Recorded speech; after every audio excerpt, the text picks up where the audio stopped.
Tu dis touche, tu dis tout. Tu dis tout est là, à l'arrêt. Tu dis où sont les cerisiers? Que veux-tu épuiser? Tu dis oui, tu dis tu. Ce rêve primitif, c'est à se perdre. Tu dis tiens, tout est à l'arrêt. Tu dis où est passé ton alphabet d'avant les images? Tu dis que veux-tu? Tu dis touche, tu dis qui filme, tu dis tout est là.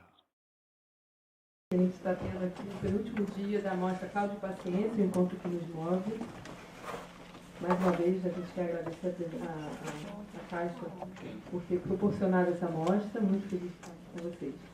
Então, eu vou fazer rapidamente uma apresentação dos nossos convidados. E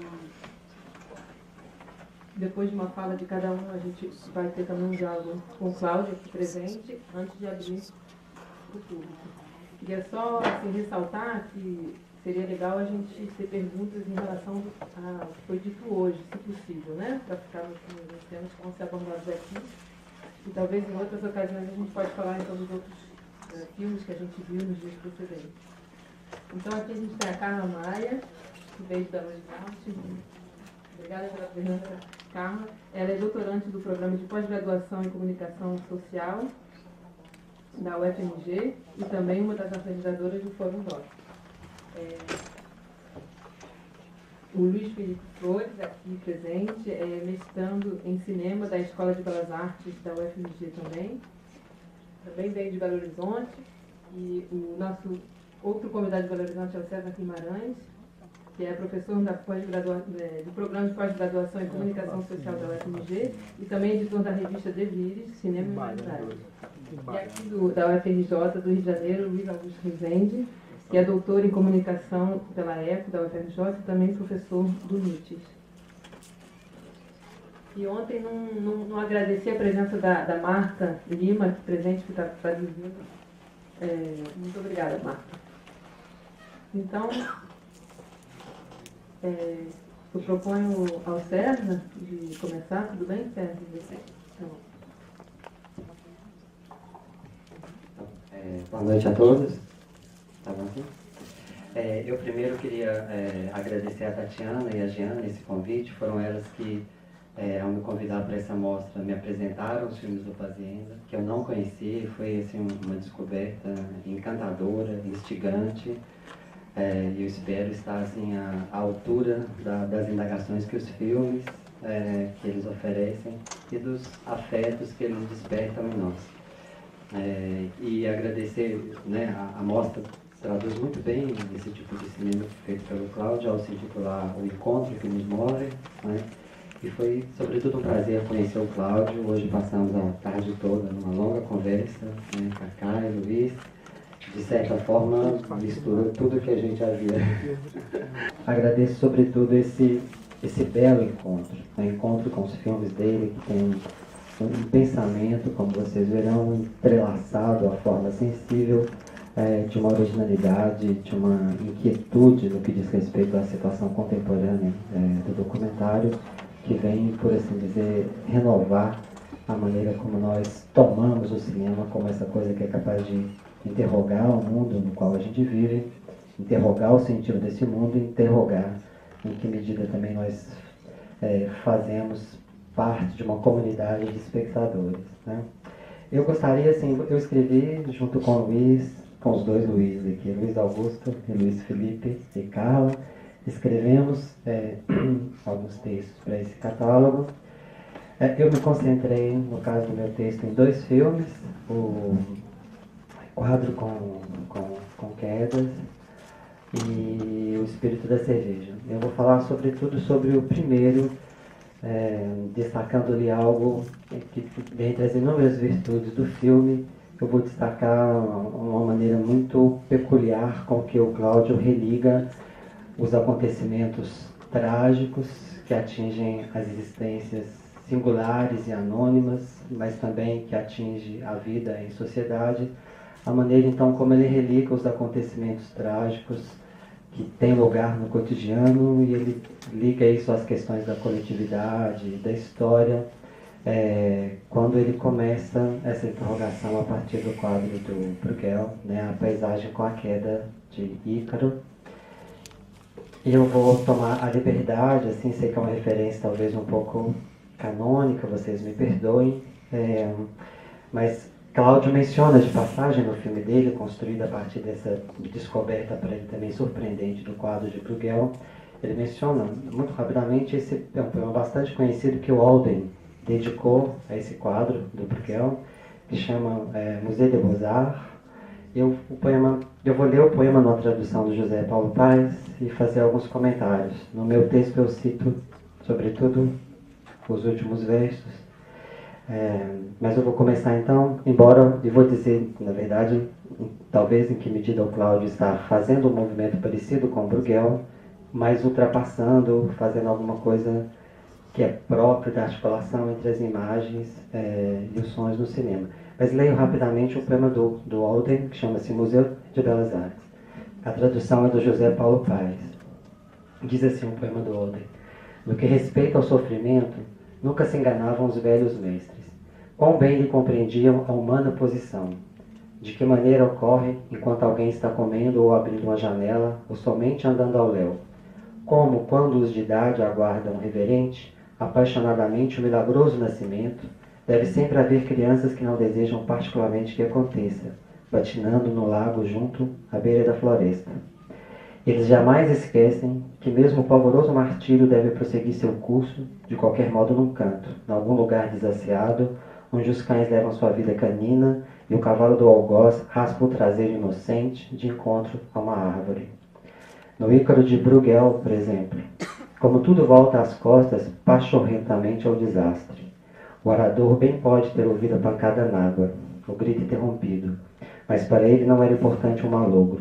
O sol brilhava como cumpria sobre as alvas pernas a sumir-se nas águas esverdeadas, e o delicado barco de luxo que devia ter visto algo surpreendente, um rapaz despencando do céu, precisava ir a alguma parte e continuou calmamente a velejar. Esse poema do Alden é bastante conhecido sobre o quadro de Ícaro. Acho que eu digo no meu texto que uma das possíveis linhas de compreensão desse filme de Cláudio Paciência, né, o quadro como Quedas, é essa maneira como ele procura reinserir em uma espécie de indiferença da vida cotidiana diante do sofrimento, do desastre. Ele procura, por assim dizer, religar essa dimensão trágica da existência aos acontecimentos tanto individuais quanto políticos, mas o filme não é somente assim uma espécie de ilustração dessa questão que aparece no quadro de Bruegel, que é sempre ressaltada pelos seus comentadores, a maneira como há uma convivência entre dois tempos no quadro, entre o cotidiano e o mítico. Ele cita um outro, muito brevemente, assim, uma outra passagem de Bruegel, que tem a ver com, cifra algo da história familiar dele, algo da biografia, né, que é o recenseamento em Belém, quando ele menciona a vinda dos pais dele, italianos, para a Bélgica. E no meu texto eu cito muito rapidinho uma interpretação que o Roy Wagner, o antropólogo, dá desse outro quadro, que é uma cena de Maria está chegando a Belém, montada no seu burrinho, é uma paisagem de inverno, e o Roy Wagner diz assim: o que esse quadro diz é que se ainda hoje Maria chegasse nas nossas cidades, ainda assim ela só encontraria um lugar no estábulo. Acho que há um fio assim nos filmes do Cláudio que, sem serem filmes assim em que a questão política não está na ordem do representado, está sobretudo na relação entre as formas. Me parece que há uma questão muito forte nesse filme endereçada à comunidade, aquilo que religa as nossas vidas umas às outras, e é um filme que parte da pintura para interrogar o visível. No meu texto, eu cito um pequeno texto do John Berger, em que ele faz uma conhecida oposição entre cinema e pintura, dizendo que o cinema, por essa força da presença do real, graças ao que a gente chama assim, a inicialidade da imagem fotográfica, diz que o filme sempre traz essa presença do real, é como se ele nos situasse imediatamente nesse mundo conhecido e partilhado. Ao passo que a pintura teria essa força de interrogar o visível.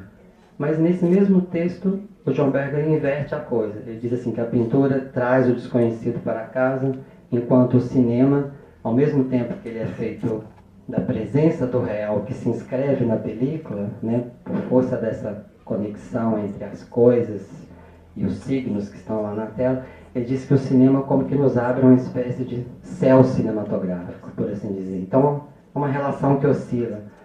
Ao mesmo tempo que é alguma coisa bastante presente, ela como que nos transporta para um alhures. Sido na presença, só pode produzir uma espécie de distância que nos extasia, que nos encanta. Eu digo no meu texto que o Cláudio, então, ele como que retoma essas relações entre cinema e pintura, mas faz do cinema um meio de interrogar o visível, ou melhor dizendo, um meio de interrogar a nossa relação com o visível. Vocês ouviram o que ele expôs aqui ontem com muita clareza, precisão, né? Muita agudeza na maneira de questionar de dentro as formas contemporâneas do documentário. E eu digo então, assim, é o que eu gostaria de frisar, essa maneira como os filmes dele, cada um com a sua peculiaridade, eles parecem conduzir o que eu chamo no meu texto assim, de uma articulação entre os experimentos cinematográficos que se valem de invenção de recursos expressivos próprios e uma indagação que é dirigida tanto à maneira de fazer cinema quanto à maneira com que o cinema tem essa capacidade de reunir as nossas singularidades numa comunidade de espectadores. Então, por isso que eu nomeei o meu texto de indagações e experimentos, né? E nesses experimentos, uma das coisas que eu acho que nos surpreende é essa maneira como ele interroga o visível numa espécie de relação assim, que vai de um lado a outro entre o que a gente poderia chamar o sentido e o sensível, tensionando essa relação entre o sentido e o sensível, de tal maneira que onde nós queremos que o mundo nos aparece como uma coisa dada, naturalizada, evidente, isso é como que perturbado pela maneira como ele desloca as relações entre, aí me perdoe um pouco o jargão acadêmico, assim, aquilo que a gente poderia chamar da relação entre o signo e os seus objetos, né? Isso é perturbado por esses experimentos que ele faz, né? Então, essa maneira de interrogar o visível tem a ver com aquilo que ontem ele disse, uma espécie de combate que ele faz contra o que ele chama a prevalência das estratégias naturalizantes no cinema. Quanto tempo que eu tenho? 5 minutos?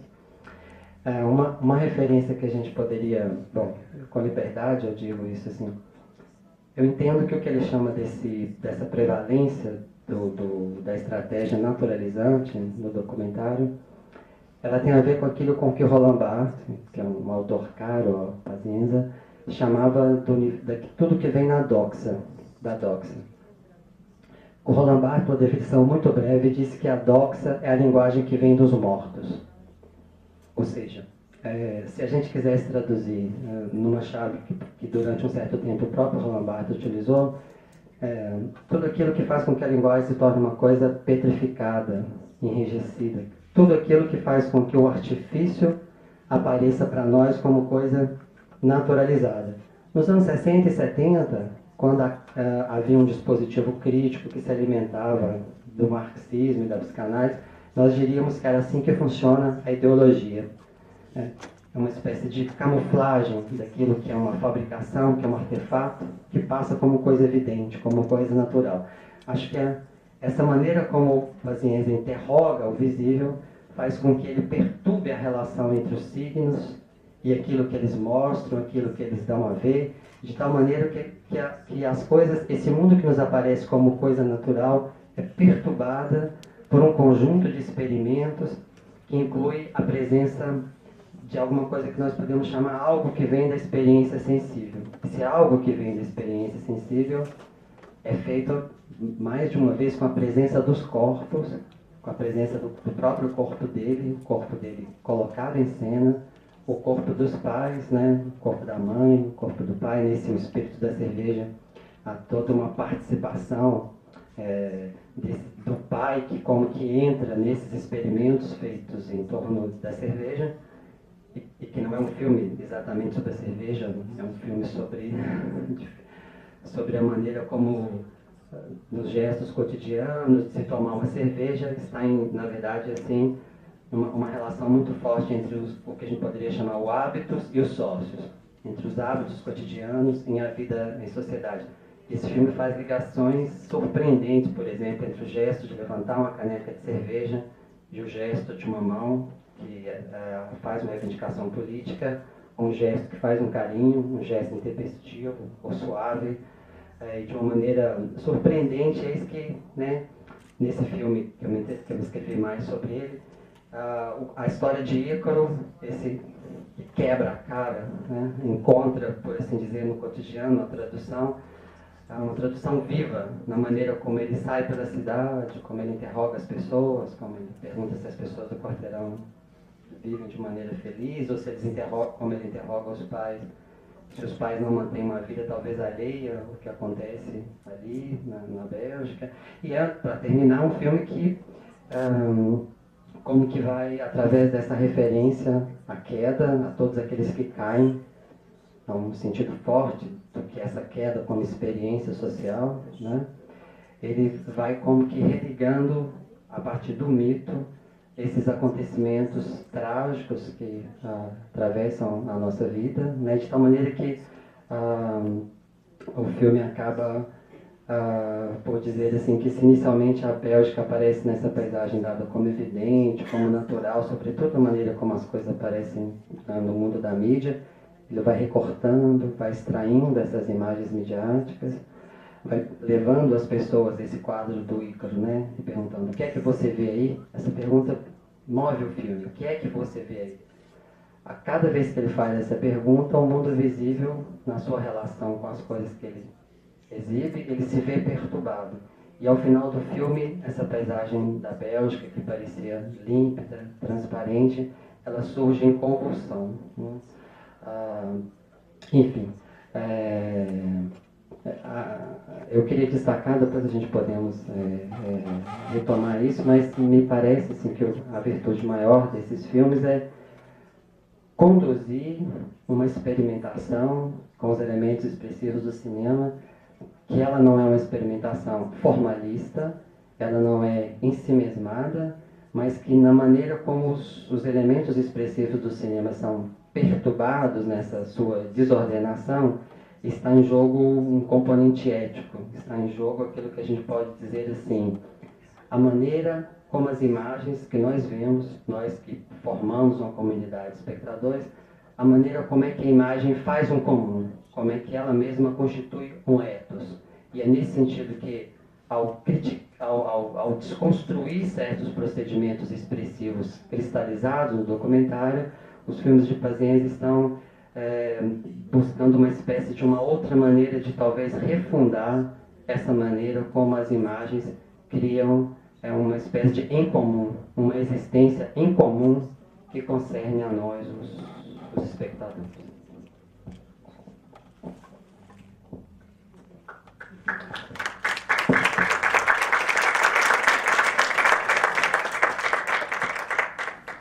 Obrigada, César. A gente vai continuar com o Luiz Rezende. Obrigado, boa noite. É um prazer estar aqui. Eu queria também, como o César fez, agradecer o convite da Jane e da Tatiana, as organizadoras, de aceitar esse desafio de escrever e pensar sobre um cineasta muito intrigante e particular, singular, né? E um cineasta que eu não conhecia, né? Então foi um verdadeiro desafio, né? Ver esses filmes que não são filmes simples, né? São filmes que levam a gente, como vocês têm visto aqui na mostra, levam a gente a pensar e são muito estimulantes no pensamento que eles provocam na gente, né? Então foi um verdadeiro desafio que eu, obviamente,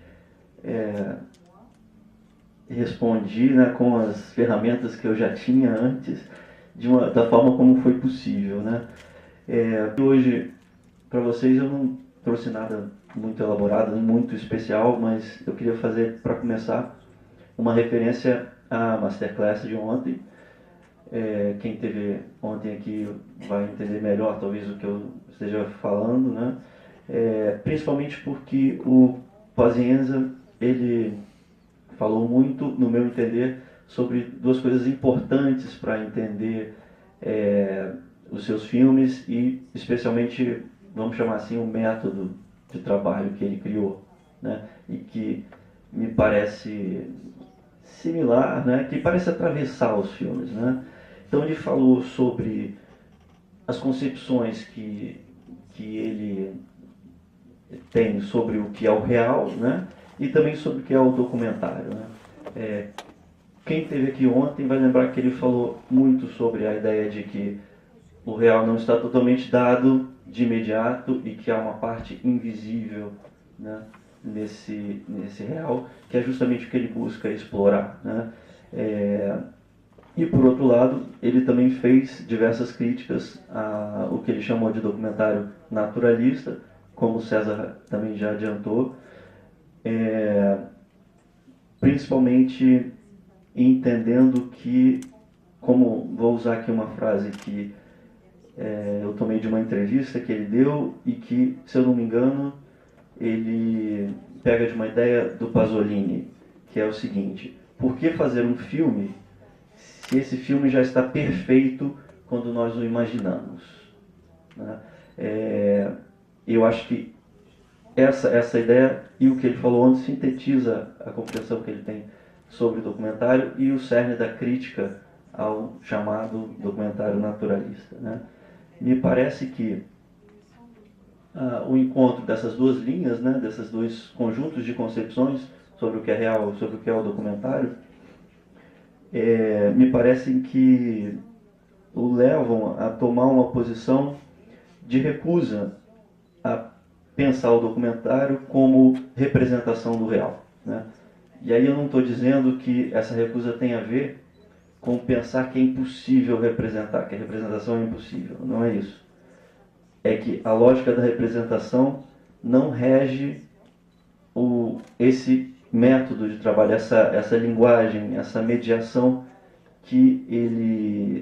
na qual ele investe para desdobrar as questões que afloram e que se transformam em filme, vamos dizer assim, né? Então, eu acho que esse método e essa linguagem, essa mediação que os seus filmes produzem, né, me parecem produzir certas tensões, né, que a gente vê nos filmes, né, e que a gente vê na fala dele também, né? Tensão entre o visível e o invisível, ou que eu gosto de chamar de a tensão entre o atual ou o real e o virtual, né? E especialmente a tensão entre o que eu vou desenvolver aqui um pouco mais, entre o projeto e o trajeto. Eu vou colar aqui, vou ler aqui do artigo uma explicação mais sintética e mais clara sobre o que eu estou entendendo com o projeto e trajeto, para a gente ir mais rápido. O projeto seria, né, o conjunto de ideias, intenções e objetivos previamente estabelecidos pelo cineasta, né, ou seja, o conjunto de questões que o levam inicialmente a fazer um filme, enquanto o trajeto é o caminho pelo qual esse filme efetivamente passa para se atualizar como uma obra, né? Eu acho que os filmes do Pazienza trazem, mesmo que a gente não saiba direito como eles são feitos, né, a gente não precisa saber isso, eles mostram essa tensão entre o projeto e o trajeto. Eu vou voltar a isso ao final, mas eu queria dar um exemplo não um filme do Cláudio, me desculpe, por favor, mas um filme de uma cineasta francesa chamada Agnès Varda. Esse filme é um curta-metragem chamado Ulisses, e que me parece muito próximo do tipo de demarche que a gente pode encontrar, a gente pode identificar, a gente pode entender dos filmes do Paciência, né? Eu acho que a Varda parte de questões que são afins às questões que o Paciência traz nos seus filmes, né? Então, nesse filme, muito similar de alguma forma ao filme que a gente viu na sessão anterior hoje, e que o César falou, o Quadro com Quedas, ela faz uma investigação sobre uma foto que ela fez na sua juventude como fotógrafa. É uma foto, se me permite, César, essa foto que tem uma praia, um homem nu, uma criança e uma cabra morta. E ela se pergunta o que tem de real nessa foto, né? E a partir daí começa uma investigação, vamos dizer, falsa, né? Não é falsa, é uma investigação que ela sabe que não vai levar a nada, não vai trazer a resposta à questão o que a foto tem de real, mas que vai criar justamente um trajeto, né? Alguma coisa que se modifica da questão inicialmente colocada e que justamente desdobra a materialidade ou a realidade desse objeto, dessa foto, nas suas virtualidades, nos seus elementos invisíveis, né? Então ela faz alguns procedimentos muito que seriam, a princípio, esperáveis, né? Ela vai entrevistar os personagens da foto, né? Ela vai entrevistar pessoas que viveram na época, ela vai buscar a simultaneidade da época em que a foto foi feita, né? O que era o real, segundo os meios de comunicação, por exemplo. E ela vai até mesmo, ela pede um grupo de crianças que falem sobre a foto, né? O que eles veem ali. Eles desenham réplicas da foto, né? E ela vai até mesmo, ela leva um desenho desse para uma cabra, e a cabra come o desenho, né? Então isso mostra assim um pouco como nesse filme a relação entre uma questão inicial se desdobra e se amplia pelos procedimentos, pelos passos, né? Alguns dos quais inesperados, né? Ou não controláveis, que vão acontecendo, né? Eu acho que os filmes, pelo menos os que eu conheço do Paciência, têm uma relação similar entre projeto e trajeto, ou seja, como o cineasta se deixa as suas ideias iniciais, né, se modificarem pelos encontros e pelos elementos que ele encontra nesse processo de desdobramento do filme como um ato de criação de algo novo, né? Me parece que principalmente em um filme como O Dinheiro, mas acho que também o filme de hoje, né? O que me parece importante é como o trajeto parece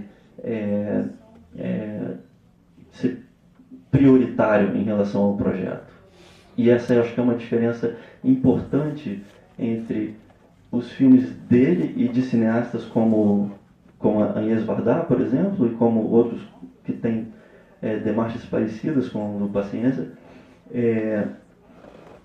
como essa prevalência do trajeto sobre o projeto é uma distinção importante em relação ao documentário chamado naturalista, né? O documentário naturalista, ele vai tentar, né, que aquela ideia inicial, aquele objetivo inicial, aquele conjunto de pressuposições, de posicionamentos teóricos, ideológicos, o que a gente quiser, um conjunto de intenções, chegue ao final do processo o mais intacto possível, né? O mais igual, idêntico à ideia inicial, né? E nesse caso é muito claro ver uma lógica da representação atuando, né?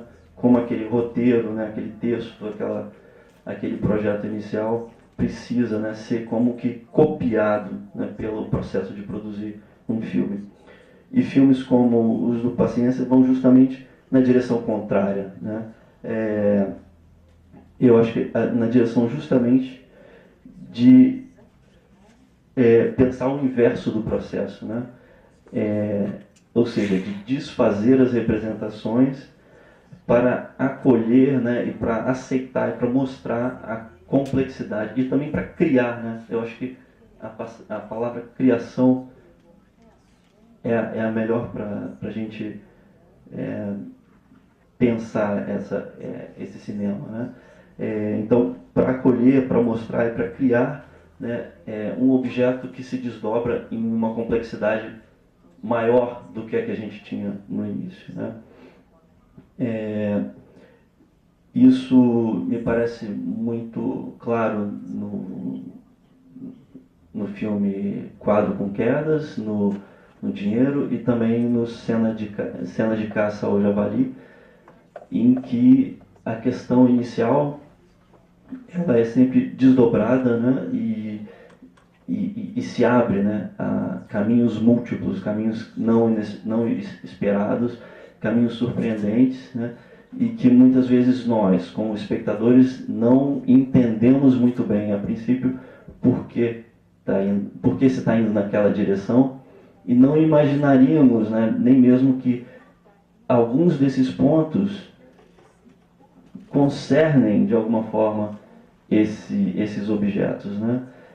O que, só para terminar, não sei quanto tempo ainda tem. Tá, tudo bem. A gente tem mais tempo no debate. O que me parece também muito intrigante nos filmes, né, diferente de outros diretores, é que quando a gente vê um desses filmes, parece que eles foram totalmente roteirizados e pensados tal qual eles aparecem ao final no filme, né? E no entanto, quando a gente vai refletindo e abrindo os espaços que o filme cria, a gente vai vendo que era impossível que aquilo tudo tivesse escrito e tivesse sido pensado exatamente daquele momento, daquela forma, né? E que não fossem esses encontros e esses, né, caminhos inesperados, tortuosos, como a gente quiser chamar, que produzissem algo que era de fato, ao meu ver, inesperado, né, ou não pensado, ou invisível, em relação à questão de partida, né, dos filmes. Esse me parece um dos pontos mais nesse desafio de assistir esses filmes e pensar sobre eles num tempo tão curto, né, que mais me intrigou, né, essa relação entre a questão relacionada ao processo de criação, né, e como esse processo de criação está relacionado a um método e a conceitos, né, a uma concepção diferenciada sobre o que é o documentário e o que é a realidade. Obrigado. Obrigada, Luiz. Eu vou passar agora a palavra para um outro Luiz. Obrigado, Jean. Boa noite a todo mundo. Também vou começar agradecendo, né, Jean e a Tati, por esse convite. Também para mim foi a oportunidade de conhecer a obra do Paciência. Eu não conhecia o cinema dele. Também, assim como o Luiz, eu considerei bem desafiador, porque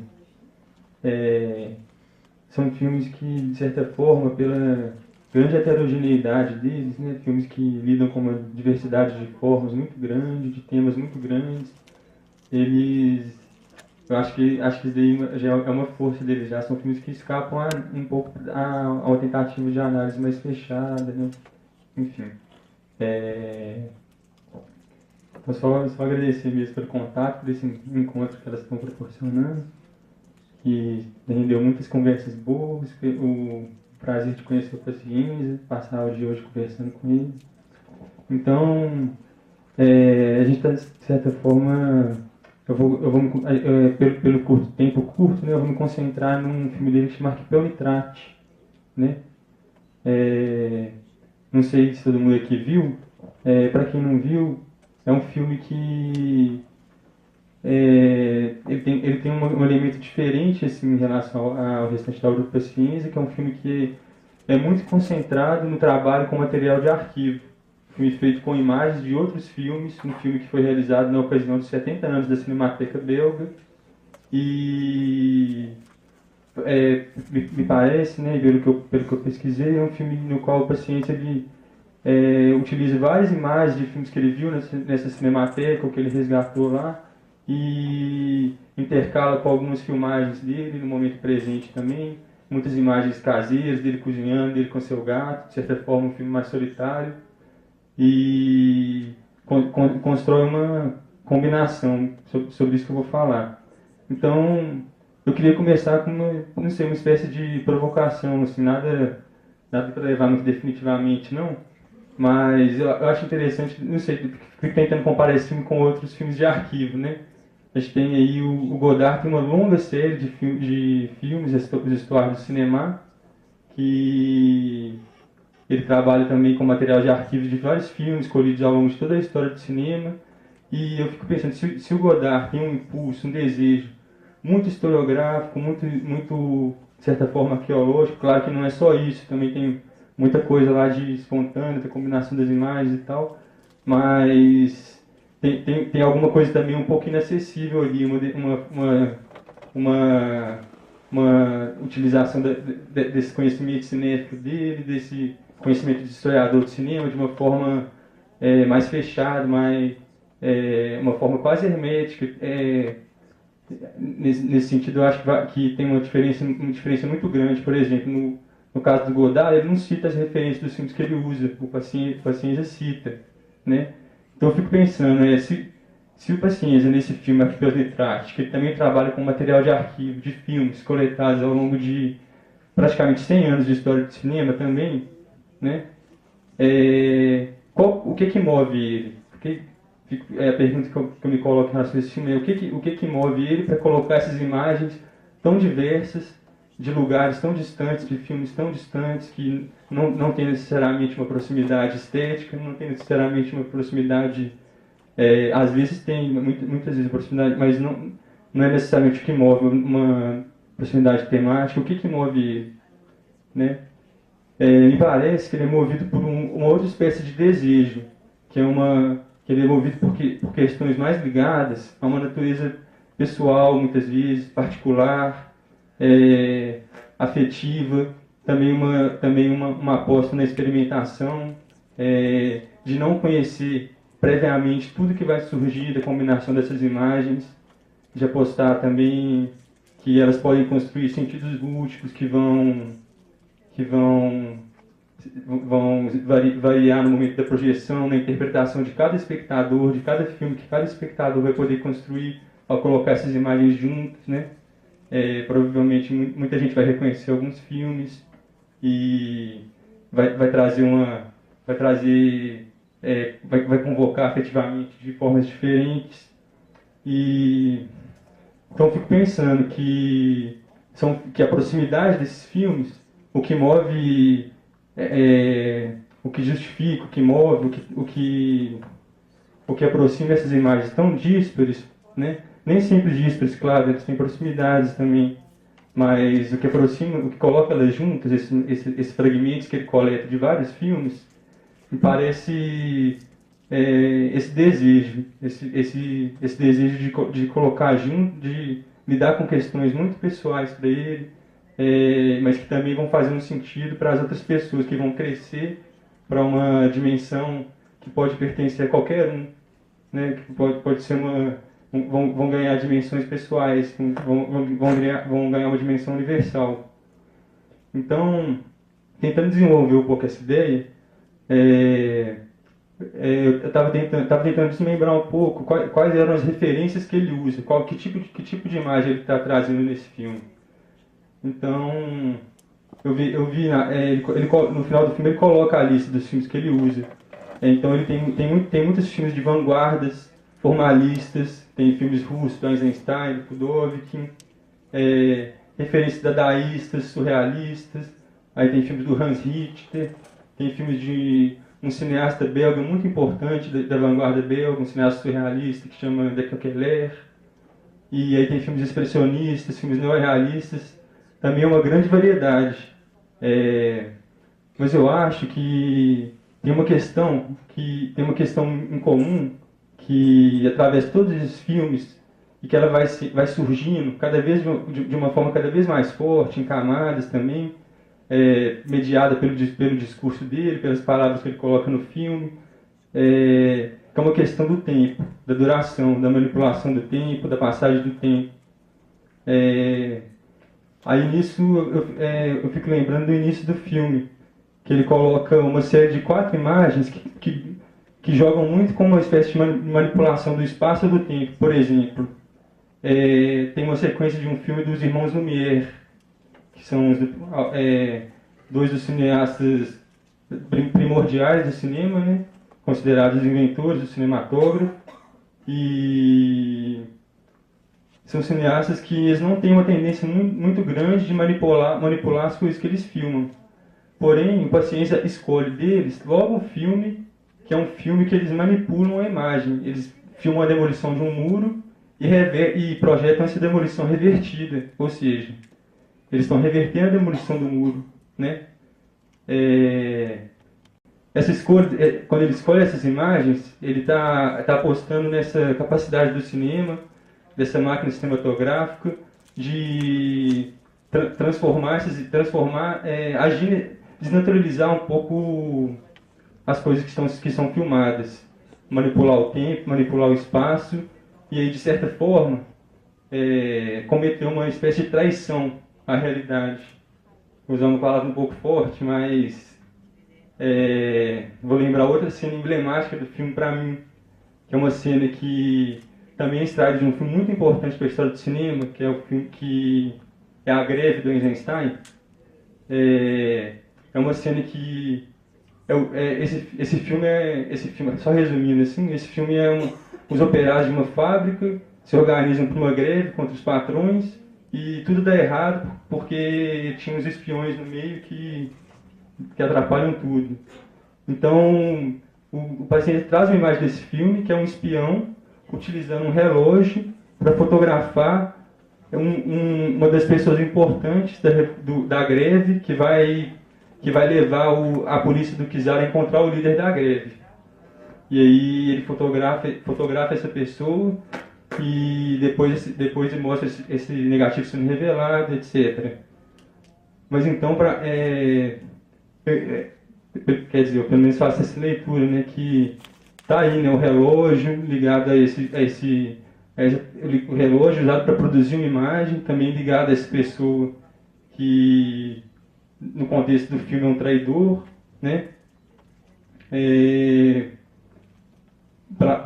Isso daí para mim traz essa ligação de que a gente pode pensar que nesse filme o cinema está sempre sendo trazido como algo que permite uma traição, que permite uma manipulação do real de modo a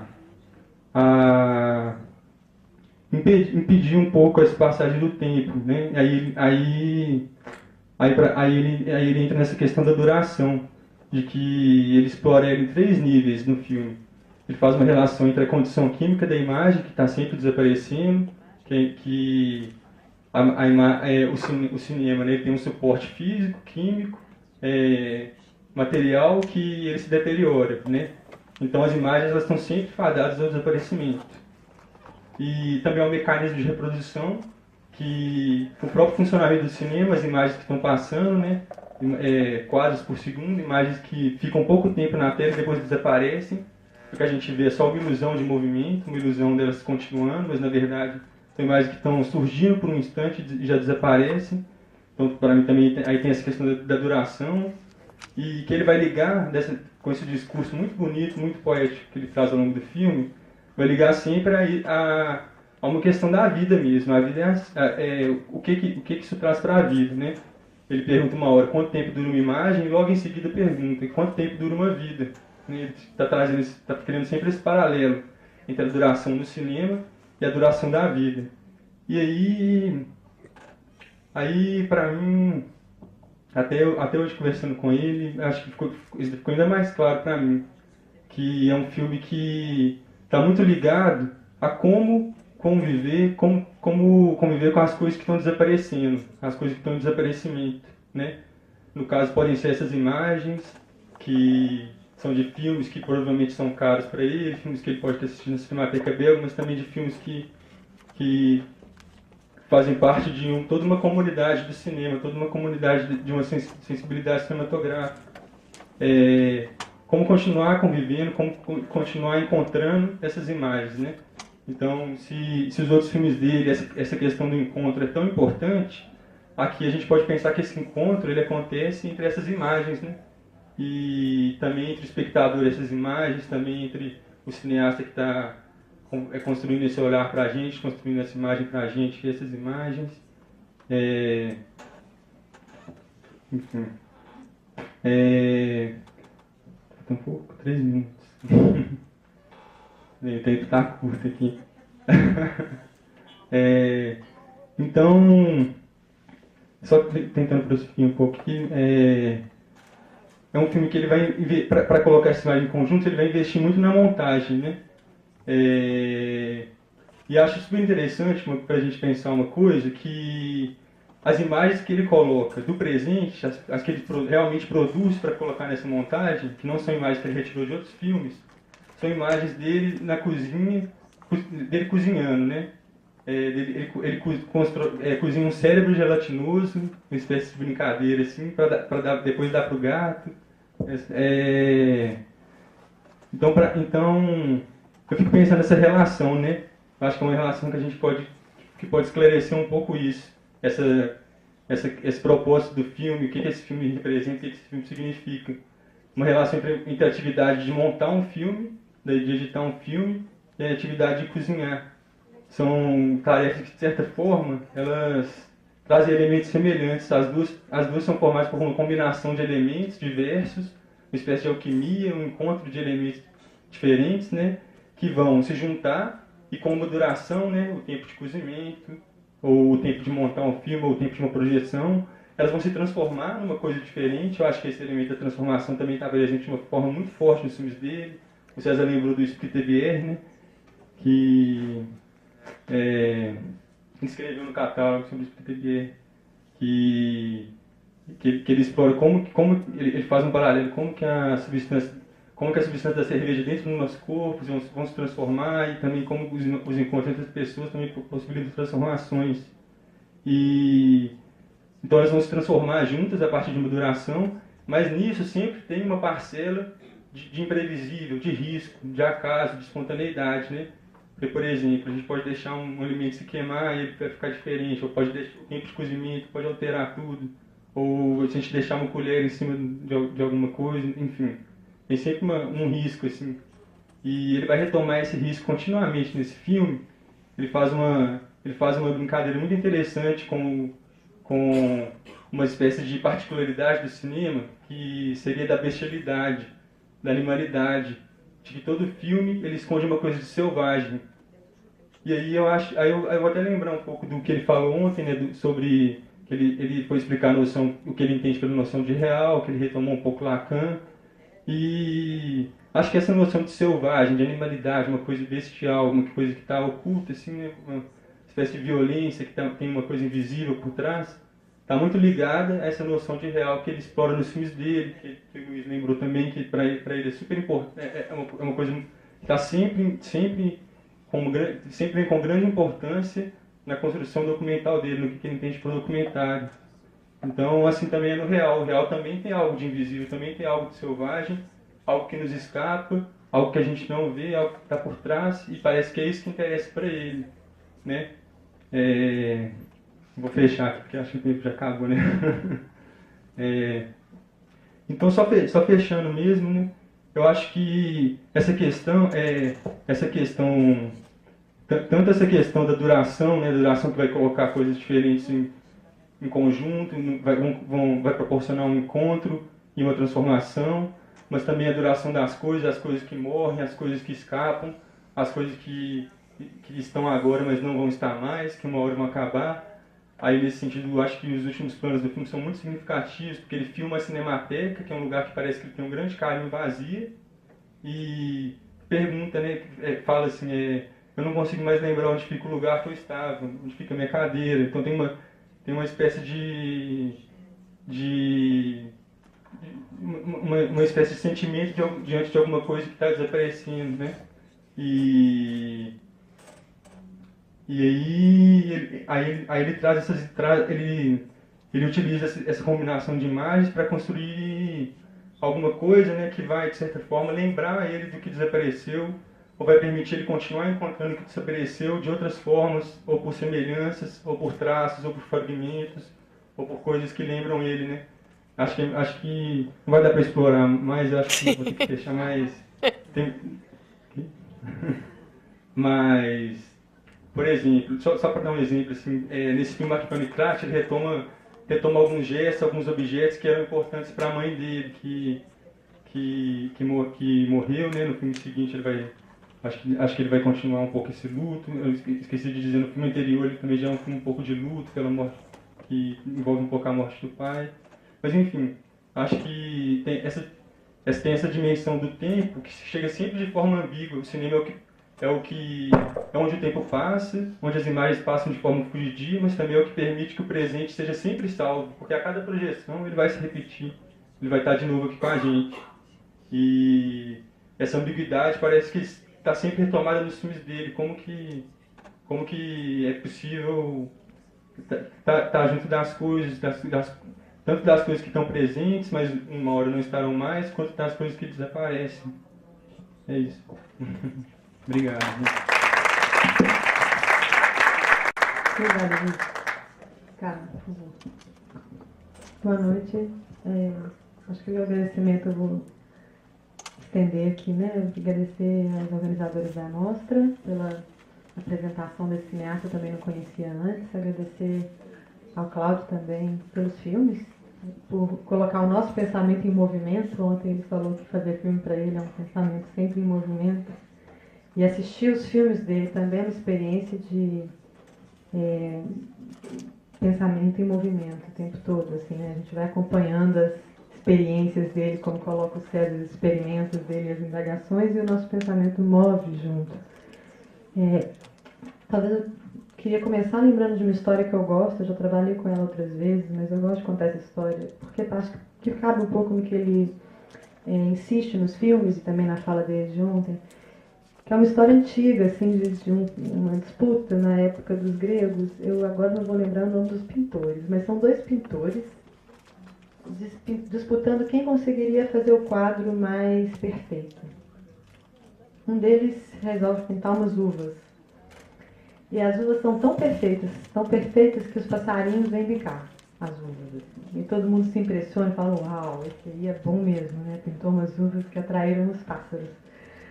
O segundo apresenta seu quadro e é uma cortina, e as pessoas falam, tira a cortina pra gente ver o que tem atrás da cortina. E o quadro era isso, era a cortina.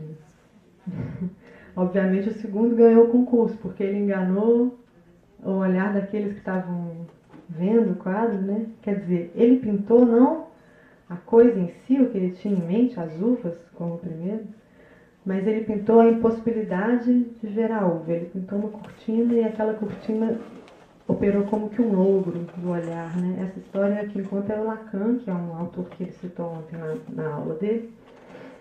E embora eu não vou me arriscar em falar sobre a questão do olhar em Lacan aqui, porque ele está bem distante das minhas capacidades, mas de todo modo é uma história que, quando ele falou disso, ontem ouvindo, eu falei, ele é um cineasta que pinta cortinas, assim, ele pinta a impossibilidade de ver o que ele está tentando ver.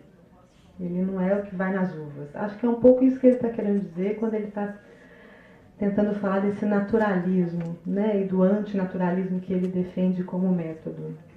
Ele não está interessado na imagem perfeita, na imagem exata de algo, mas naquilo que impede ver também, aquilo que se oferece como um desafio para o olhar, e aquilo onde o olhar também se perde, desvia, encontra outra coisa. Não é? Ele começa com um ponto ali pequeno, pode ser um quadro do Bruegel, pode ser a cerveja, e aquilo vai dar em outro lugar. Geralmente um lugar insuspeitado para os espectadores. A gente vai vendo o filme falando onde ele vai chegar com isso, e ele chega numa questão muito além do que parecia inicialmente. Tem cineastas assim, né, que filmam... Tem cineastas que filmam olhando para frente, assim, eu quero chegar lá, né, eu tenho certeza onde eu vou. O trajeto, para usar a expressão do Luiz, é esse, é um trajeto que tem rumo certo. Vamos pensar, talvez na ficção a gente encontre muitos exemplos, como Hitchcock. Ele tem filmes precisos, né? Ele sabia exatamente a cena que ele queria fazer, ele desenhava a cena antes no storyboard, ele era preciso. Ele olha para lá, sabe onde vai chegar. Tem cineastas que andam, que o trajeto deles, eles fazem olhando para os lados, olhando para o chão, olhando para o céu, e se deixando levar por isso que desvia, pelos tropeços, pelos erros de caminho, pelo que está sempre, é uma espécie de deriva, né, do olhar também. Não que eles não saibam onde eles estão indo, assim, mas nesse trajeto eles estão mais preocupados com o que está ao redor deles. Eles têm uma atenção voltada para o que foge ao que está pronto na cabeça. Também eu trouxe essa ideia pensando justamente nisso, assim, é o modo como ele coloca o processo de criação dele. Tem sempre uma pergunta que é de alguma forma o que guia o início da sua caminhada. No catálogo que eu escrevi junto com o Luiz, eu tratei muito do último filme dele, que é esse Exercícios de Desaparecimento, que é um filme que vai, de novo, a ideia de desaparição, olha aí, é o que não está visível, né, já está no título essa ideia. Nesse filme, que é de 2011, quem conseguiu acompanhar a mostra inteira observou como que vários filmes ele visita os pais. A partir do Sem Deixar Seu Sanglier, como é que foi a tradução? Cenas de Caça ao Javali, ele tem que experienciar e viver, então, a perda dos pais, né, o luto pelos pais. Nesse desaparecimento, sobretudo nesse último, ele está falando do desaparecimento da mãe. Né, no Cena de Caça ainda era uma questão bem do pai, né, e nesse é a cena da mãe. E a mãe, diferente do pai, não tem imagem dela no filme. Não há uma imagem, no outro tem aquela imagem chocante do pai morto, né, a gente fica, nossa. Raras vezes o cinema nos mostrou uma cena de um corpo morto desse jeito, o filho filmando. Eu fiquei muito impressionada com essa cena. E nesse último, não tem o corpo da mãe. Há uma ausência sentida que move a indagação dele, né? E agora? O que é o luto? Como viver com o luto? As conversas dele com um amigo filósofo giram muito em torno dessa questão do luto, né? Do desaparecimento. Como lidar com o que desaparece. E o interessante no filme é que, apesar de ser um filme sobre morte, ou não é só sobre morte, mas apesar de ser um filme que aborda o tema da morte, trata do luto, ele não resvala numa melancolia, não é um filme melancólico. A diferença aí também entre luto e melancolia, o Freud escreveu brevemente sobre isso naquele livro dele, Luto e Melancolia. O luto, quando a gente vive um luto, a gente sabe o que a gente perdeu, né? O objeto perdido, ele está claro, e trata-se de elaborar a perda de um objeto que a gente identifica. Perdi minha mãe. Na melancolia, o sujeito se perde em si mesmo. Ele perde o objeto dele. E aí ele entra num jogo... Quer dizer, eu estou falando aqui, como diz o César, às vezes, foge em quadrinhos, né? Não é tão simples, né? Mas a melancolia seria um momento em que o sujeito fica tão obcecado por si mesmo, pela própria dor, que ele se perde em si, né? Ele esquece que o que ele perdeu foi algo fora dele, ele tem que elaborar a perda disso para continuar vivendo. O melancólico sofre de si, ai, pobre de mim. Esse filme poderia facilmente resvalar no ó, estou só, perdi meus pais, pobre de mim. E ele não cai na melancolia, ao contrário, é um filme que na minha cabeça, pelo menos, eu guardo muito mais as cenas do sapateado do que as cenas propriamente mais sóbrias que o filme traz, né? Tem uma alegria que ele busca no filme, e ele declara, né, ser um cineasta do gay savoir, da sabedoria alegre, ele está em busca disso, de uma alegria, apesar de tudo, ou alegria com o sofrimento, né? Com ele, fabricar alegria. Então, quer dizer, não é um filme, ele não se perde de si mesmo, ao contrário, me parece que nesse modo de visitar a si mesmo, aqui eu estou usando uma expressão dele, hoje a gente conversou e ele falou assim, parece que há momentos em que a gente visita os outros, e isso está claro nos filmes anteriores, né? Ele visita os pais, ele visita o primeiro-ministro, ele visita os especialistas, ele faz visitas aos outros. Nesse filme, é ele o amigo dele, e talvez quando ele fala tem momentos em que a gente precisa visitar a si, eu falei, esse é um filme de fato que ele vai visitar a si. Mas não de um modo que vai resvalar, né? A gente conversou muito sobre isso com o César, com o Luiz, não vai resvalar num cinema intimista, confessional, uma coisa assim mais... Eu vou dar um exemplo de um filme brasileiro que talvez muitos tenham visto, que eu acho que trata desse oposto, que é o Helena, da Petra Costa, não sei quem viu, mas é um filme que ela está falando da morte da irmã, mas tem muito a ver com ela, é a dor dela, ela está perdida. Ele não faz por aí, ele visita a si mesmo de um outro modo. E aí eu acho que tem uma relação muito forte com uma ideia de cuidado de si. O si, o Foucault escreve isso naquele livro, que é um autor, usando de novo um exemplo grego lá, né? Como é que os gregos lidavam com a existência? Para eles, o sujeito tinha que passar pelo mundo cuidando de si, mas cuidar de si não era se ocupar assim, dos problemas pessoais, era se ocupar do mundo. Só se ocupando do mundo, o sujeito conseguiria existir de forma política, quer dizer, política entendida como ligando-se com os outros, vivendo com os outros. Viver com os outros significa cuidar de si nesse sentido. Cuide-se para que você não esqueça que os outros existem, né? É um pouco isso. Tipo, cuide-se. Mas nesse sentido do fique atento.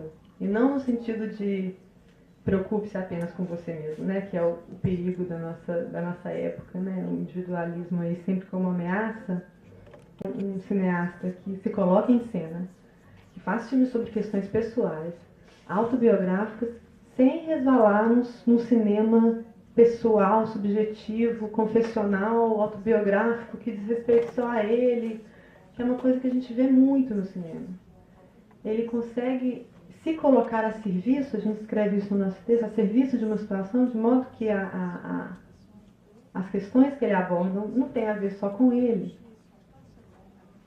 Nesse filme do desaparecimento, a morte da mãe dele, de repente gera uma conversa sobre a morte do pai do Jacques Feuchter, que é o filósofo, e o pai dele morreu num campo de concentração, e o campo de concentração já é uma questão que está numa outra dimensão, né?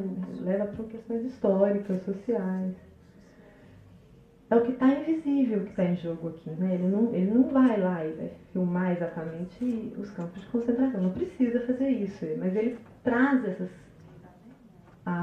o que permanece invisível, né? No visível, é o que ele disse ontem na aula, né? O invisível no visível. Nessa ideia, então, de cuidar de si, de visitar a si mesmo, né? Nessa visita que ele faz a si mesmo, esse modo dele observar o mundo, então, dele e tomar notas. Nesse filme tem aquela sequência que ele vai viajando com um amigo e olhando as coisas e descrevendo o que eles veem. A gente não vê, mas eles estão vendo.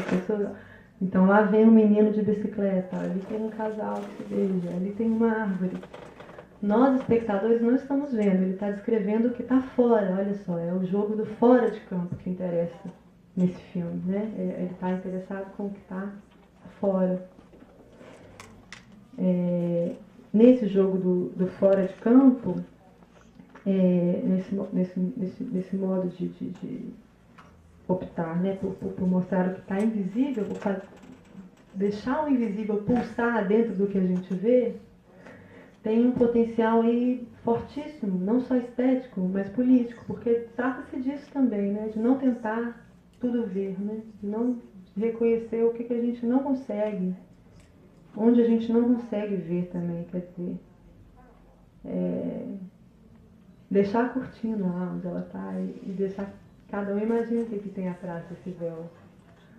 Faz falta, né? Eu acho que é por isso a minha gratidão de ter conhecido o trabalho dele, a alegria mesmo de poder contar ainda com esses cineastas que de alguma forma inspiram o nosso pensamento a continuar em movimento. Eu acho que a mesa aqui é outra situação parecida.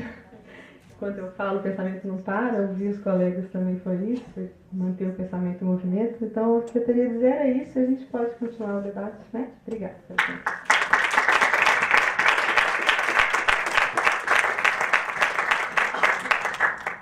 Só queria dizer rapidinho uma coisa que no texto pequenininho que eu escrevi aqui para o catálogo, eu começava dizendo que é mais fácil, pelo menos para mim, falar dos filmes que eu não gosto, que é difícil falar daqueles que eu gosto, assim, por que eu gosto. E aí só agradecer mais uma vez, mas assim, bem sinceramente mesmo, não de maneira formal, o trabalho de vocês, a contribuição que vocês deram aqui, não somente ao catálogo, mas ao debate, porque eu acho que a mim pessoalmente, mas provavelmente a outros também, me ajudou a colocar palavras nas emoções, a ver de outra forma os filmes que eu, na verdade, vi várias vezes, no meu caso, porque conheço o trabalho do Paciência há alguns anos já. Enfim, é isso. Realmente a gente poderia continuar falando muito. Então, eu antes de abrir para o público, eu queria perguntar se Paciência quer responder de alguma forma tudo que a gente ouviu agora, porque eu vi que você estava escrevendo notas enquanto a gente estava falando. E a gente não, vocês. E também depois perguntar se vocês querem dialogar com eles de forma aberta.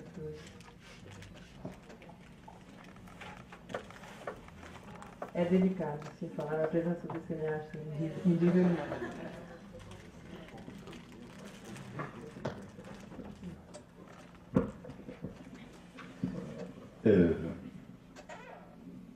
Moi, je n'avais pas parlé.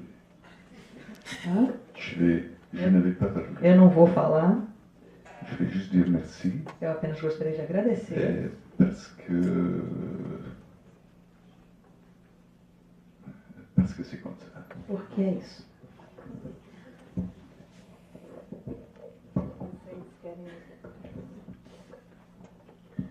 Eu inicialmente, na verdade, nem ia fazer essa pergunta, porque... Sim, mas aí eu pensei, bom, talvez... Como é que eu posso dizer isso? Eu senti como um presente da gente ter esses brasileiros que acabaram de conhecer a obra do Paciência, que se debruçaram pela primeira vez, assim, sobre essa obra, e senti como presente porque eu percebo que é um pensamento, uma forma de abordar bem diferente do que a gente tem lido assim na França. Aqui a gente tem 3 textos traduzidos, né, de autores franceses. Então é isso, não estou dizendo é melhor, é pior, é um outro olhar, eu acho que enriquece muito. Então, Angeli, vocês querem fazer perguntas? Talvez não. Sim.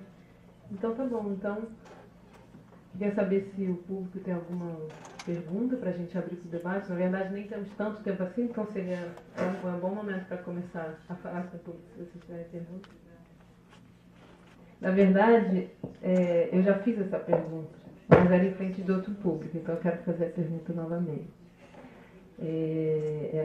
Alguns anos atrás, num festival onde eu estava trabalhando na França, a gente convidou o Paciência para abrir o festival. Não, a pergunta era que eu ouvi você dizendo, vou me direcionar assim, em português, a primeira vez que eu falo em português com Paciência é engraçado.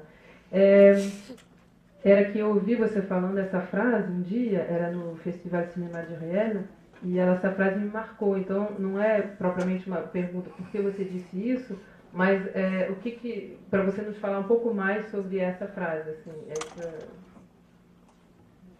Voilà, faire du cinéma... Voilà. Os dois...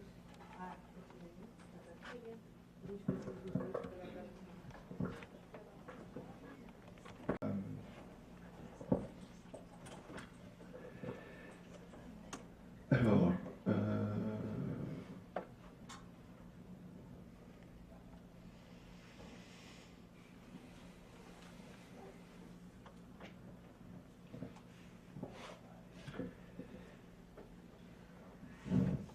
comment commencer ça?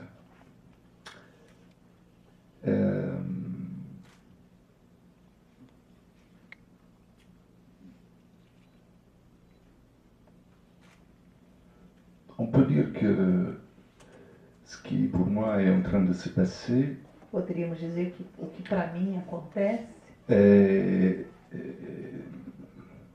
d'une certaine étrange intensité. é de uma intensidade estranha. Ça veut dire que quand on fait ce travail, O que significa que quando nós fazemos esse tipo de trabalho, on ne sait pas vraiment, je dirais, pour qui on fait ce travail. nós não sabemos exatamente para quem estamos fazendo esse trabalho. Je ne dis pas qu'on fait des films que pour soi, évidemment, ce n'est pas ça, mais Não estou dizendo que façamos os filmes apenas para a gente, é Mais- claro que não é isso. chaque fois qu'on me dit quel est ton public pour qui tu fais des films, Mas cada vez que me perguntam quem é o seu público-alvo, je ne comprends pas la question. Je eu peux não pas. entendo muito bem a pergunta. Moi, quand on me dit quel est ton spectateur, Quando me perguntam quem é o seu espectador, je suis un peu perdu. eu me sinto perdido.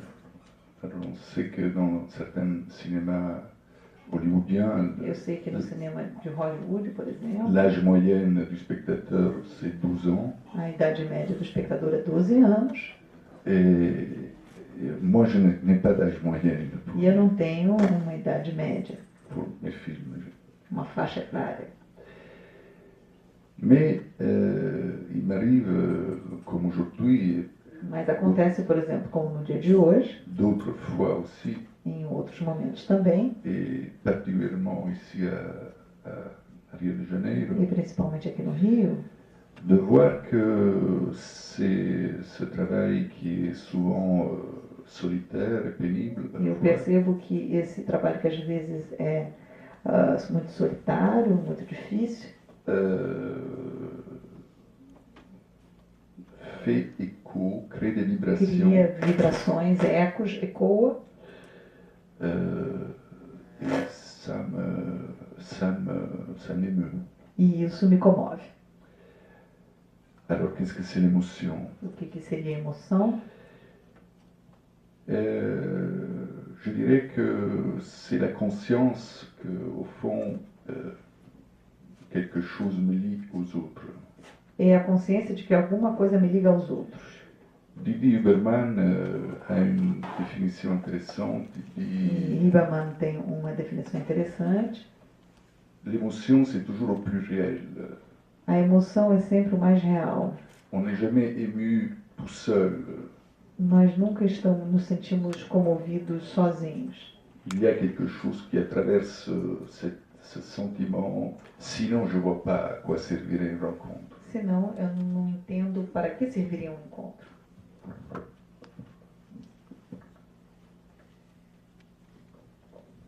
Funciona também? Funciona. Luiz tem uma pergunta? Eu acho que funciona assim, peraí. Bem, vou fazer uma pergunta que ela surgiu hoje numa conversa minha com o César e a Cacá. A gente conversou muito sobre o cinema da consciência. Vou fazer um pequeno desvio para introduzir a questão, que é o seguinte, partindo um pouco da minha fala também, eu falei que eu percebi estão presentes nesse filme, no Arquipelas Nitrate, muitas referências a vanguardas modernistas do cinema. Tá? Aí eu lembro aqui de um texto, que eu não sei se a paciência vai conhecer, mas é um texto de um pesquisador de cinema que chama Tom Gunning. Tom Gunning. Ele tem um trabalho em parceria com o André Gaudreau, talvez ele conheça. Ele é um pesquisador que faz uma espécie de revisão da história do cinema para dizer que a natureza do cinema, o destino do cinema, nem sempre foi como alguns pesquisadores quiseram, alguns teóricos quiseram. Por exemplo, lembrando um aqui, o Christian Metz, né? Nem sempre foi um destino narrativo, tá? Ou seja, ele fala que não é dado que não é um dado, não é uma coisa, não é a missão do cinema simplesmente contar histórias. Quando o cinema surge, tem outras potências envolvidas, tem outras coisas envolvidas, tá? Aí o Tom Green vai escrever um artigo muito importante para essa revisão histórica de cinema, que é um artigo que chama Cinema de Atrações, que ele discute justamente essa capacidade das imagens dos primeiros cinemas de não apenas contar uma coisa, mas simplesmente convidar o espectador para ver alguma coisa. Incitar a curiosidade visual e intelectual do espectador. Tá? Não apenas contar uma história, isso não estava presente no início.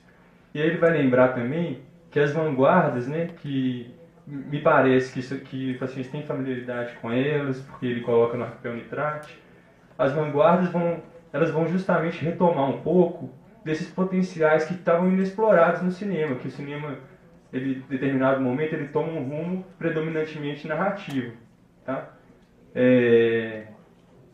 Então ele vê entre as vanguardas do cinema e esse primeiro cinema uma semelhança muito forte na relação delas com o espectador. Ele vai até lembrar um pouco Eisenstein, de quando Eisenstein teoriza a montagem de atrações dele, que essa atração para ele tinha justamente o sentido de alguma coisa, algum elemento que estava vindo convocar o espectador diretamente, arrebatar o espectador, assaltar a atenção dele. Então, eu vi vocês falando muito ontem sobre como que para ele o cinema tem um sentido de partilhar uma experiência com o espectador, partilhar uma experiência com quem vê também. Eu queria perguntar para ele um pouco como que ele vê essa relação dele, como ele vê, como ele imagina, ou como ele vê a construção desse convite para o espectador diante da imagem, tá? Diante dos filmes. Eu ouvi ele falando um pouco também que ele acha que o cinema não é só para contar alguma coisa, né? Também tem outras coisas envolvidas. Queria só ouvir um pouco o que ele acha disso. Alors, il y a autre chose.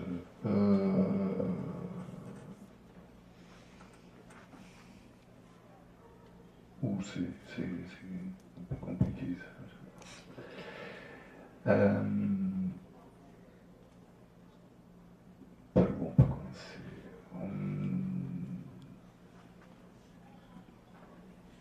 On va pas dire que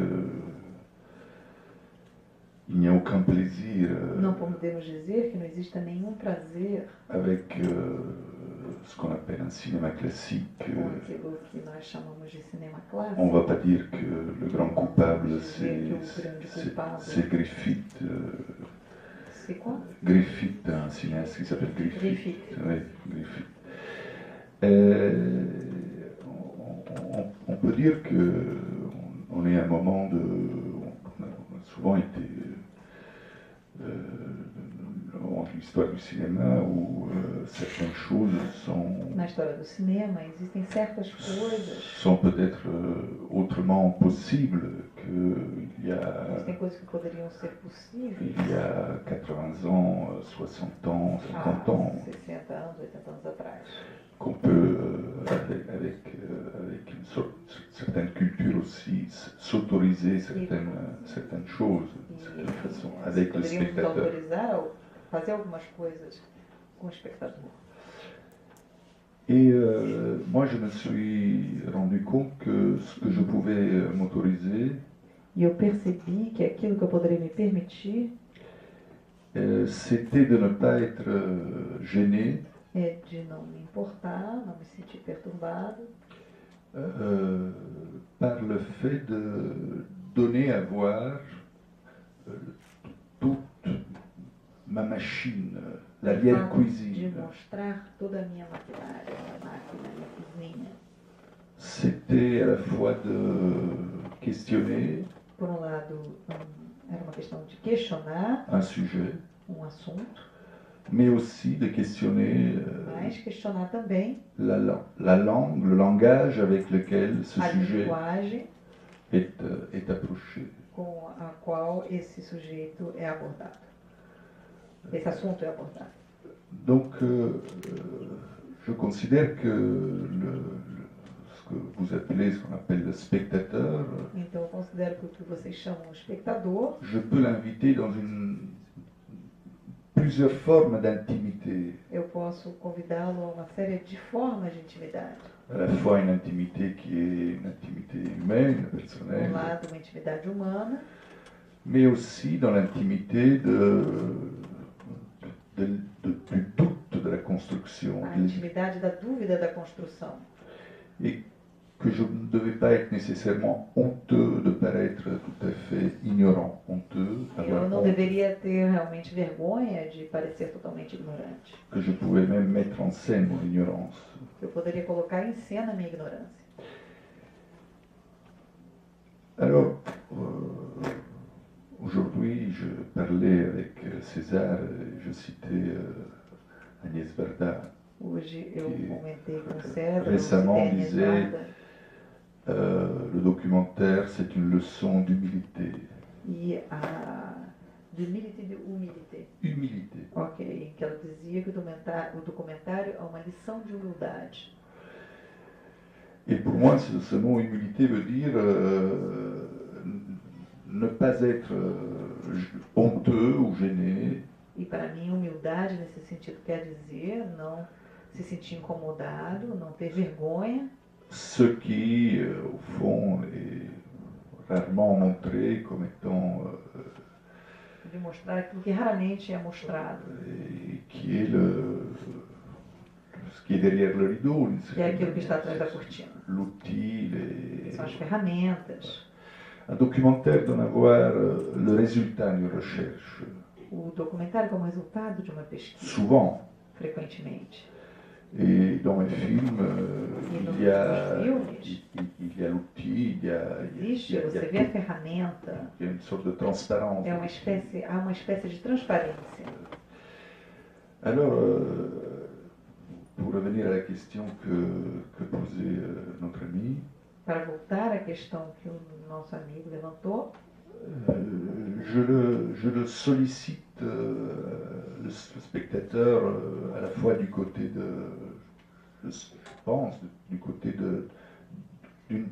d'un spectre des possibles eu solicito o espectador a ver um espectro de possibilidades qui va d'un récit que passa por uma narrativa, à quelque chose qui, à d'autres da moments, narrativa para uma outra coisa, est autrement tactile, si on peut que pode utiliser. ter outro tipo de palpabilidade, de tangibilidade. Alors, on n'est pas dans la dimension de ce qu'on appelait le cinéma haptique, Nós não estamos no que poderíamos chamar de cinema áptico, où certains théoriciens em que certos teóricos analysent certains films, analisam alguns filmes où l'œil a presque la force de la main pour toucher dans certains films. Non, c'est compliqué d'ouvrir. é muito complicado de explicar. Autrement expérimental Mais que mes films.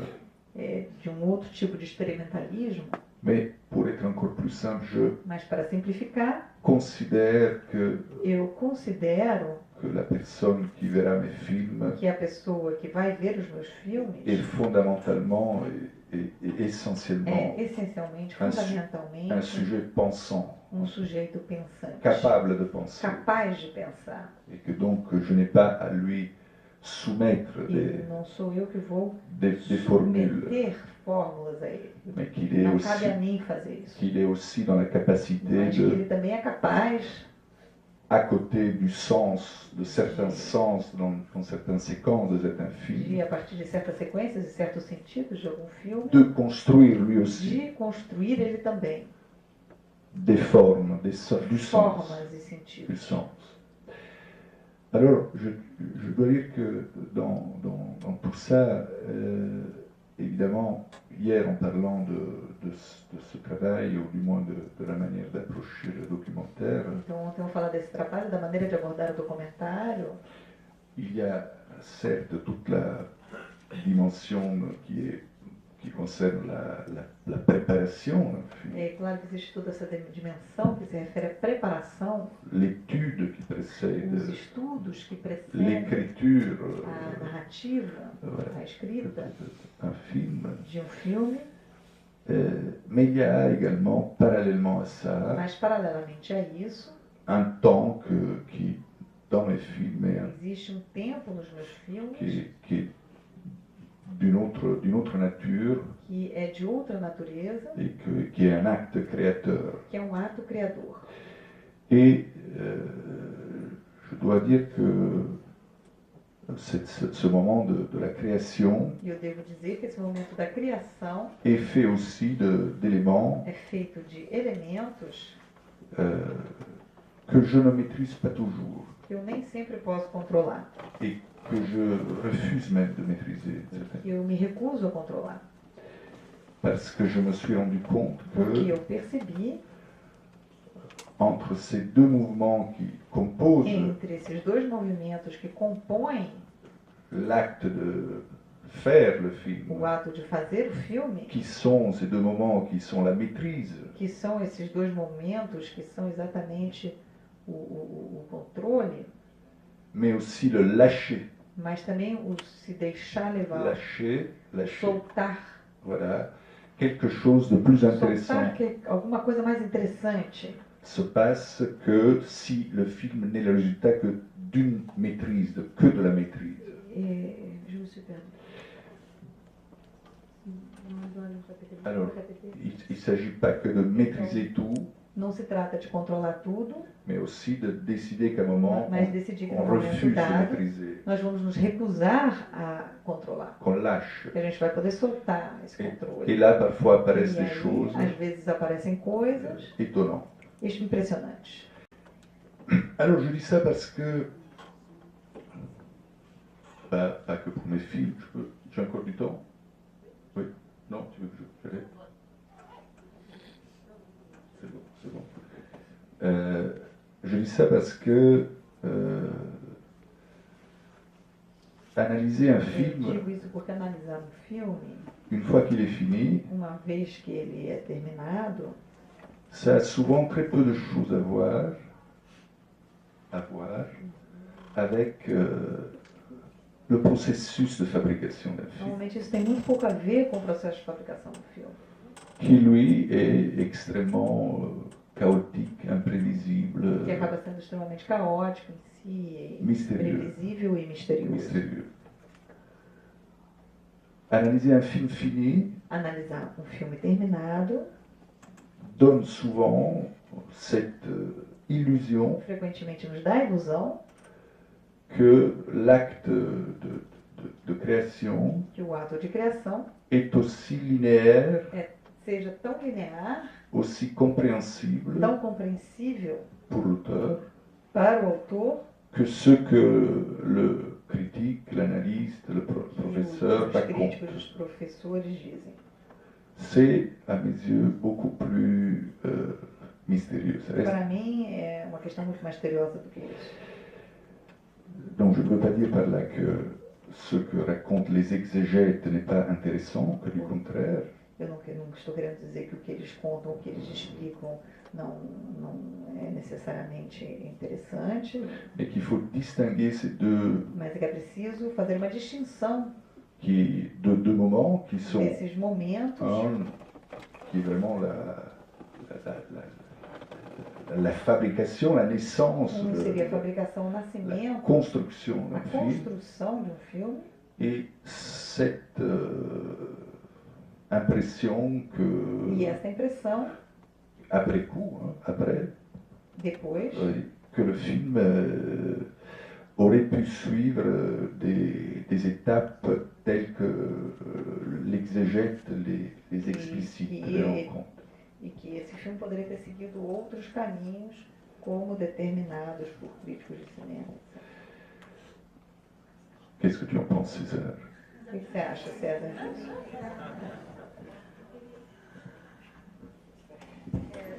Só para ressaltar, infelizmente a gente, em teoria e na prática, infelizmente a gente tem bem pouco tempo. Como? Mas tem bem pouco tempo para ambos lados. Pour les deux côtés. Oui, j'aimerais qu'elle pose, mais voilà, on a très peu de temps malheureusement. Donc, qu'est-ce qu'on fait?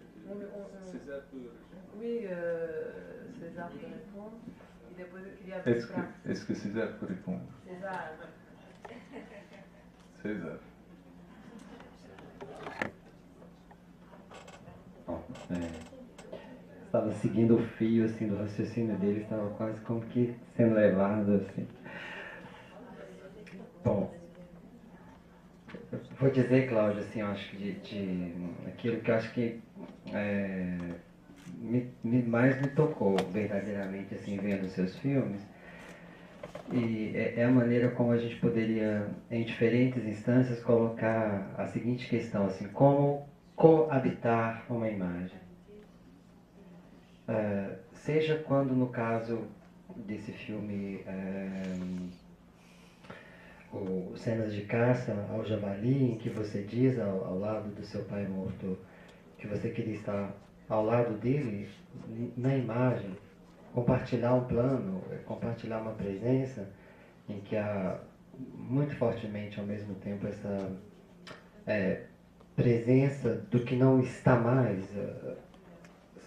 Talvez a coisa mais difícil está no limiar do que já não está mais aí, e o cinema apresenta novamente essa maneira de coabitar uma imagem com os que estão no plano, vivos conosco, ou os que estão no plano e já desapareceram.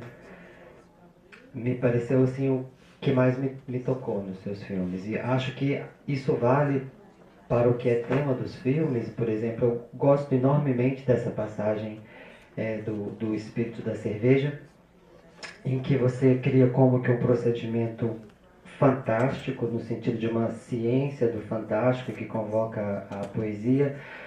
Para os que viram, é simplesmente surpreendente essa parte em que ele imagina que o braço do pai dele poderia ser derretido no forno de micro-ondas, e se o braço ele dissolve, ele produz uma quantidade de água necessária para uma cerveja, e ele imagina um processo fantástico e poético em que isso que se dissolve do braço, do orgânico, penetra a terra, vai se misturar com as moléculas, milhões de moléculas dos que já desapareceram, matéria orgânica, aqueles que estão enterrados, isso depois vai subir, vai virar chuva, e ele imagina uma espécie de imenso cemitério aquático, flutuante, feito das moléculas de todos os que já viveram em outras épocas, os Maître Rapace, né, os pensadores. Ele mostra, por exemplo, a imagem do Marx nesse momento, mas as pessoas comuns, como que conviverão essas moléculas de todos os seres, os vivos e os que já desapareceram, como é que elas poderiam estar ali presentes. Isso é feito de uma maneira que recorre à poesia. Se por um lado há uma espécie de paródia do discurso científico, né, há ao mesmo tempo gostei muito dessa expressão, uma fé fílmica, né? A questão, assim, para lembrar no que é que permanecemos crentes, que é a questão do Nietzsche, que talvez ele gostaria, em que permanecemos ainda crentes, né?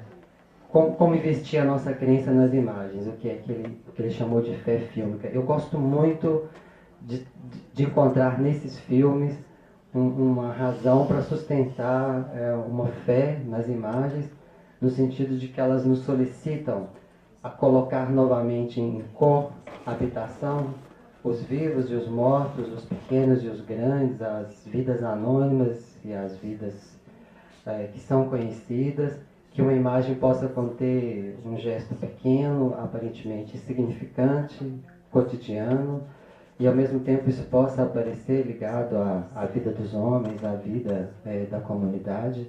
Isso é o que mais me tocou nesses filmes, e quando eu vejo esses filmes, os dois filmes sobre